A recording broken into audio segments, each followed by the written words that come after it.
Hey everyone, this is Mike Del Preti, and you're listening to Context, the podcast where I'm talking to industry leaders about things that are and are not changing across real estate. Today, I'm joined by Sam Sawyer, CEO and founder of Pinnacle Realty Advisors. Hey, Sam. Hey, Mike. Thanks for having me. Yeah. So, Sam, we're just kind of wrapping up the second Real Estate Innovation Hub here in Boulder, and Sam attended that. And through the course of discussion, I was like, wow, this is a really interesting story. So I grabbed my podcast equipment and here we are. So before I ask you like the big question around why I think it's interesting, I mean, give everybody a sense. What is Pinnacle Realty Advisors? Yeah, Pinnacle Realty Advisors is a full-service brokerage firm with a SaaS-like business model, so a subscription-based business model. We're not building software, so I don't like people to get confused that it's like a software business, but the idea came about just from seeing subscription-based business models in other industries. Mm-hmm. You pay a set fee, you get set services, and then if you want to add on other services, you pay for them. So similar to lots of other businesses in different verticals, but in the real estate space, everyone's always tried to combine the most amount of services for the commission split. I call it commission split gray area. Mm-hmm. Where you might be on a 70-30 split, and we give you these tools and we give you this and marketing, but everyone kind of knows that it doesn't always live up to everything. And it's like if you're a top producer, you may get more service or quicker replies. But it came about from me being on the other side. It wasn't just like a random idea. Yeah, and we'll get there in a second, but just overview. So Pinnacle right now is in 6 states? Yeah, we're in 6 states. We're just under 1,000 agents. I think we'll break 1,000 in the next week or so. Okay. And those states, California, Texas, Florida? California, Texas, Florida, Louisiana, Arkansas, North Carolina. Okay. And this started about 2 years ago? Yeah, like 2.5 years ago in Texas. Yeah. And yeah. Now, what I think is really interesting and what came up at the hub over the past couple of days was that you kind of came upon this idea on purpose, right? So if you kind of, and you can, I'll let you talk more about it, but you have a history as an agent, and then you have a history as to building a full service brokerage, the collective, right? And then selling it to Compass. So really at the other end of the spectrum, and then you're just kind of sitting around in your bedroom one day thinking, oh, I think I'll go back into brokerage. I'm going to do the complete opposite of that. So walk us through that journey. Yeah, so I started selling real estate. I got my license when I was 19.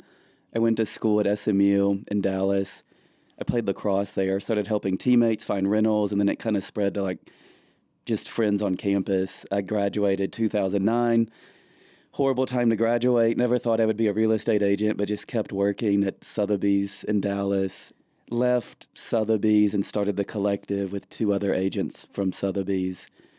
Collective was acquired by Compass 2018. Stayed at Compass for a little over a year and a half. And then I left real estate brokerage for a couple years and went to Silicon Valley and joined a company, Zero Down, that was in Y Combinator. It was really like that time frame when I took a step back from the brokerage world and just had time to think about it, that why isn't there a subscription-based? I'd kind of had this idea when I was earlier in my career, like, why can't you just pay for a service and then pay for other services if you want add-on services? But it kind of was like taking that time away where I really came up with this idea. It's not meant to be low cost. Like a lot of times people get confused, like, oh, like low cost, low service. It's more like thinking about it like it's a platform where you pay a fixed price, you get transparent services for that price, and if you want to add stuff on, you can pay for it. How many add-ons do you have? So right now, we've probably got about 15 to 20 things that you can add on. Everything from just like websites to, like custom marketing portal. That's almost like a startup in itself. It's like an app store. Yeah, like we have a dashboard. We call it Pinnacle HQ. You can go in there, kind of search the services you can add on. And it's interesting. I mean, we're reselling software and getting small margins. We're doing some things in-house. That's kind of the side of the business that I think I'm most excited about. I mean, the brokerage side's exciting, but that's... why are you most excited about that side? I just think no one has cracked the attachment services side of the real estate industry. Everyone talks about it. I remember when I was at Compass, they were talking about launching like a add-on service. I think a lot of people have kind of like danced around this. I think Lone Wolf or someone had that marketplace they tried to launch where if you were a customer of theirs, you could use some of those products. But I've always been obsessed. Like in 7th and 8th grade, I used to sell a bunch of stuff on eBay, which is really another story for a different podcast. But I've always been interested in just how software can make things easier, not necessarily like change the way everyone's doing everything, but just kind of make it easier for them to run their business how they want. But there's not a resource right now where you can go search and opt in to things and pay for it. Why do you think that is? Why have none of these other companies or businesses managed to really crack that nut?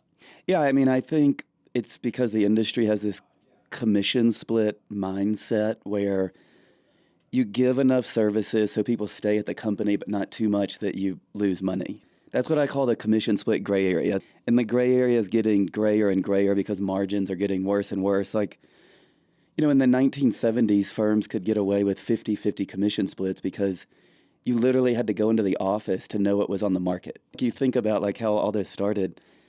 The splits were justified 30, 40 years ago because you had to get information from the brokerage. As that's changed, the agent has become more of like a consultant and less like a information. I wrote an article one time, but it was like agents used to be information gatekeepers, and now they are more like superhero consultants. Consumers know just as much about property info as the agents. So the role is completely shifted. I don't think the brokerages have shifted with that. They've tried to keep the same model and add on tech, add on services, but the foundation of the revenue model has not changed, it kind of blows my mind. Do you think that commission split model is irrelevant? I don't think it's irrelevant. I don't think the biggest brokerages in the industry will be commission split models in 10 years. I'm not saying we're like the one that's going to be the model, but I just don't see how a commission split revenue model makes sense in 10 years. Interesting. So do you think the model that you're operating right now is the model of the future? Like the winning model? I think like a fixed price model is where the industry's going, especially no matter what happens with these lawsuits, that hot button topic. Even commission split firms, I think that will take years for that to kind of really impact some of these brokerages. But I just don't see how the commission split model holds up in the next decade. Okay. So when you were sitting around and you decided to start Pinnacle, why? Why this model? Were you seeing a big demand? Because you were an agent, you ran a brokerage. Why did you decide this? It was something, like if I really think about it, like Jonathan Rosen, who's a good friend of mine, and we were at Sotheby's together and then started the collective together with Christy Berry, another agent. We used to just sit in our office and talk about like how are there not other models. I really thought about it like looking at things like I use all the time in my life, like Spotify, and like when you look at the things you pay for, like 90% of the stuff that you pay for is a subscription. Spotify, your mortgage, rent, car payment, just completely disconnected from real estate. The subscription revenue model is a very well-known model. No one had ever really applied that. I know firms have subscription fees, like office fees and things, but no one has taken it to this, like, that's the main model. Here's what you get. Here's what you don't get, like we've talked about the last couple of days. Like, we're very clear on what we do and what we don't do. There's not like a gray area like I think a lot of firms, not intentionally, but a lot of firms say they do a lot of things for agents, and that's getting less and less as commission splits go higher. What kind of agents are you attracting? So that's interesting. The first 100 agents was interesting because you were having to convince people that you weren't going to like go out of business. But I would say primarily we attract an agent that's been somewhere for like 2 or 3 years. They're on not the best commission split. They know what they're doing, and they're kind of interested in either making more money or controlling their brand. So you can either join Pinnacle Realty Advisors, that's what your sign will say, or we have a white label product that's a subscription-based product also, but it could say Mike and Sam Real Estate. And so that product lends itself more to like top producers or like established teams that are at a firm, and they kind of have their own systems. They don't want to go launch a brokerage on themselves. So it's kind of like a way for them to launch a company without having to start from scratch. The Pinnacle agents, it's everyone from commercial agents to we have some home builders that have agents that hang their license with us. What do agents like about the model? They really like, I mean, honestly, we hear everything from just like the service is still really good. So we don't skimp on the service. So we put a lot of effort into building good systems, hiring good people. We like to say we're like fastest team in real estate, which that's just kind of like an internal slogan we have. But we try to respond to people very quickly.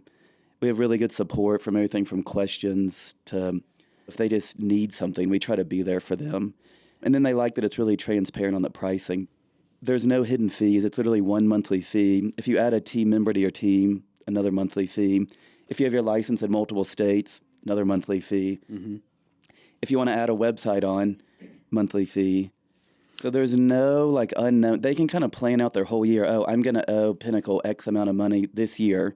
So a lot of agents like that they can take the money that they're making and reinvest in themselves is something we hear a lot too. What's the most popular add-on feature right now? Websites.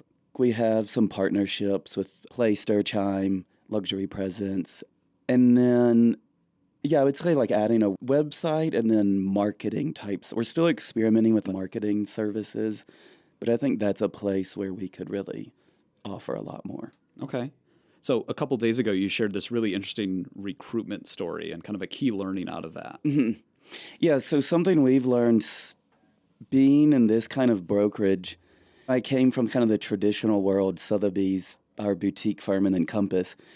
There's not like on those websites, you can't go to the website and click like join now. You can't like go sign up online. It's kind of like you have to know someone or like, you know, they have like Compass did a really good job with like, outbound recruiters. So with Pinnacle, we've always done some digital marketing, and then we've also had outbound recruiters trying to go recruit agents.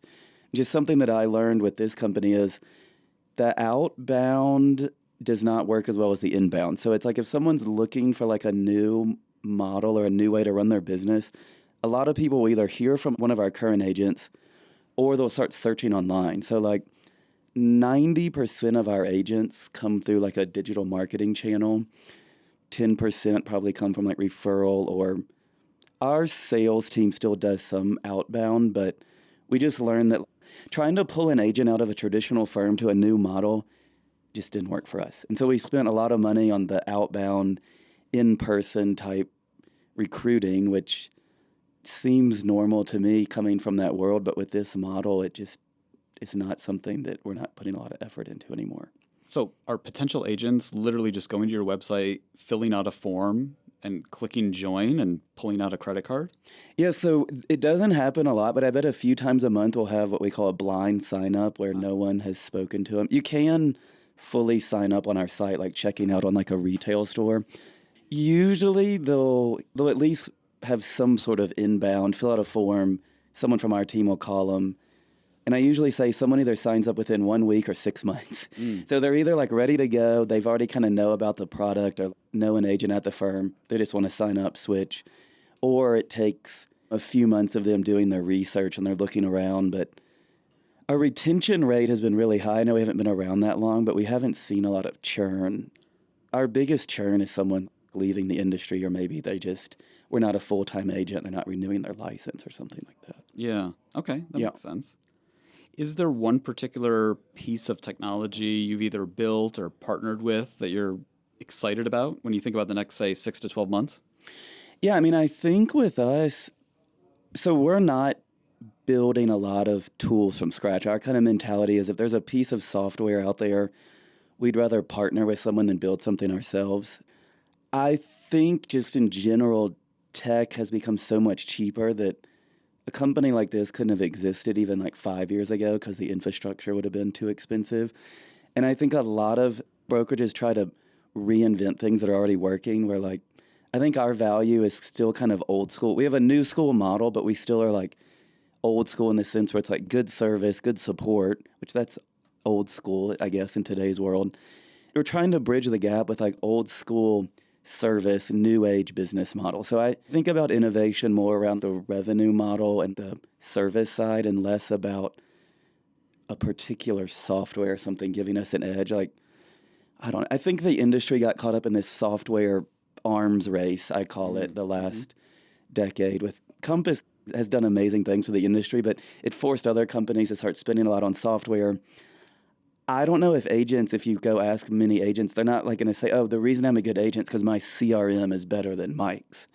Right. It may boost that agent, but it's not the silver bullet. The best agents are still people that are just working hard and out in the community and knowing the market, or, hey, that street's a bad street because at 3 o'clock there's a school zone and the traffic's horrible. And that's the kind of stuff we talked about the last few days. Like, that's where agents' value is, like the last mile, like you've talked about. But really, from contract to closing is where agents earn the commission, and I think it's justified. Yeah. The early stuff before that, everyone can go look on Zillow. I mean, Zillow changed the industry on that, and I don't think we don't have home search on our website. I don't see it. Kind of makes me laugh when companies put so much effort into building home search, and if they really showed us their traffic numbers, they're horrible. Just go use Redfin or Zillow. It's amazing. Yeah. And then we'll set you up on an MLS search if you want to know that info. It works fine. Yeah. So, if you were to start a company in real estate today, would this be the company, or would you do something different? Yeah, in the brokerage space, this would be the company.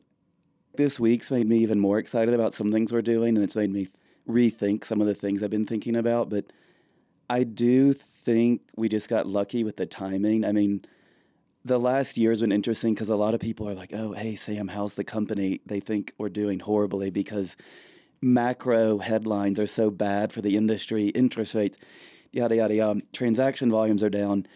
And we've grown. Last year, we more than doubled in size.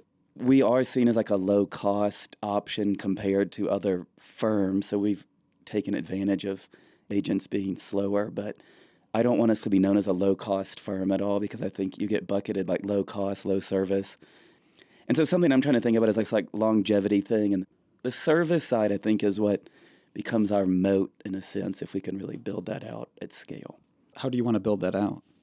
That's something I think about all the time. Right now, it's just something we think about and talk about a lot. But I'm just focused on continuing to add agents and run a profitable business, which is a nominal. We are a venture-backed company, but we are a profitable company, which is a weird thing in today's world. That's the unicorn right so there. I'm just happy and thankful to be in the spot we're in, and we have a great team. And I would say we're not going slow. We're moving fast, but we're not reckless. A lot of our team has built companies, sold companies, and we do have a lot of real estate people on our team.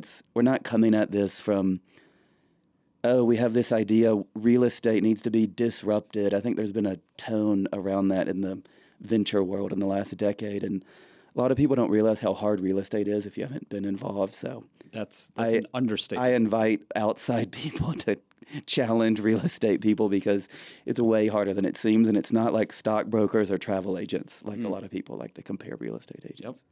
Absolutely true. Yeah. What's been one of the biggest challenges you've faced over the past year?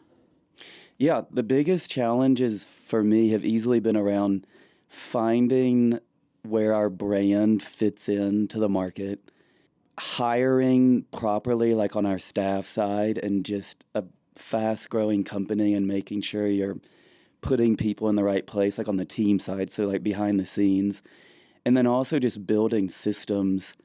We're fully virtual, remote company, so agents and staff, which I know there's other virtual brokerages, but just learning how to like run a company from my living room is, I love being around people and being in person, but you can make it work. It's just, you have to kind of rethink traditional, like just running the company stuff is a lot different. So that's been a challenge just for me personally. And how many staff do you have now? So we're just under 20. Okay. And what'd you have 12 months ago?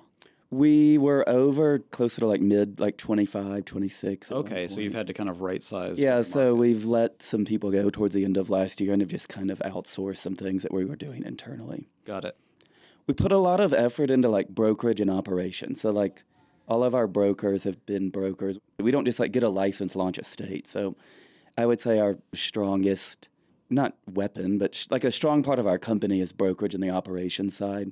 We're not trying to like automate away and like, oh, submit a question and get like a bot talking to you. We really try to lean into the service side a lot. Right. Yeah. No, that makes sense. It makes sense. And it makes sense why you'd want to get away from this low-cost moniker. Right? Yes. That we learned the hard way, though. Yeah, how like, so? like in the first 6 months, we thought like, oh, low cost, like it stands out, like digital ads, 100% commission. You start attracting just interesting people that are coming from other like just hang your license type brokerages. Mm-hmm. And so we kind of swiped that. I mean, if you look at our website now, I mean, it mentions 100% commission, but in the bullet points, not the headlines. Yeah. And so we're trying to lean more into this like brokerage platform, brokerage as a service, less 100% commission. Yeah, that makes sense. Yeah. All right. So if you could clone yourself, there's one version of you is still running Pinnacle and growing that, but there's another version of you that gets to be the CEO of any company in the real estate space. What company would you want to be the CEO of? That's existing right now. Yeah. Maybe Tyler's company, Certified, Okay. that we met this week. But Yeah.